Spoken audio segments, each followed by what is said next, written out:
département de France m'a commandé cette année une étude visant à analyser les grandes évolutions de la décentralisation sous une perspective historique et théorique, étude bien évidemment universitaire, donc d'un propos libre, d'un travail scientifique. Le travail est principalement historique, c'est-à-dire que je suis parti à la recherche de tous les éléments, de toutes les pièces législatives qui ont fait l'histoire de la décentralisation en remontant très loin. Parce qu'on ne peut pas penser la décentralisation sans d'abord penser la centralisation, la comprendre et être en mesure de situer pourquoi le projet décentralisateur a cherché à déconstruire un certain état politique, un certain état de droit. Donc d'abord mon matériau premier, ce sont évidemment ces textes, et puis tous les rapports qui ont accompagné le vote de ces textes, qui révèlent énormément de choses sur la manière dont on a pensé la décentralisation dans le temps. Comment définir la décentralisation? C'est un vrai problème parce que, en réalité, derrière ce terme qui paraît être univoque, se cachent plusieurs acceptions. Pour l'État, ce peut être tout simplement décentraliser des compétences, c'est-à-dire donner des compétences qui pour l'instant sont détenues par l'État à des collectivités infra-étatiques. En réalité, décentraliser, si on l'analyse d'une manière un petit peu plus poussée,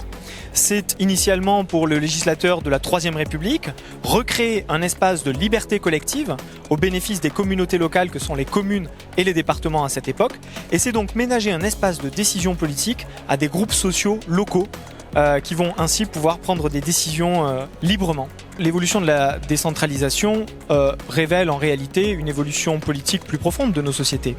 Celle notamment de la perte d'un certain nombre de repères, de la perte d'un certain nombre de valeurs, et notamment du fait que de plus en plus nous avons cru aussi à une certaine idéologie qui est celle du marché, qui peu à peu dissout un certain nombre de repères plus théoriques, comme celui par exemple de la nation, celui de l'appartenance à une communauté locale, celui de l'appartenance à certaines corporations, qui font qu'effectivement la décentralisation aujourd'hui suit un chemin qui est finalement assez conforme à celui de la société, et que la perte de sens qu'elle connaît finalement est aussi une perte de sens plus générale de la situation du citoyen dans la cité. Ces idées seront ce que les élus nationaux et locaux en feront,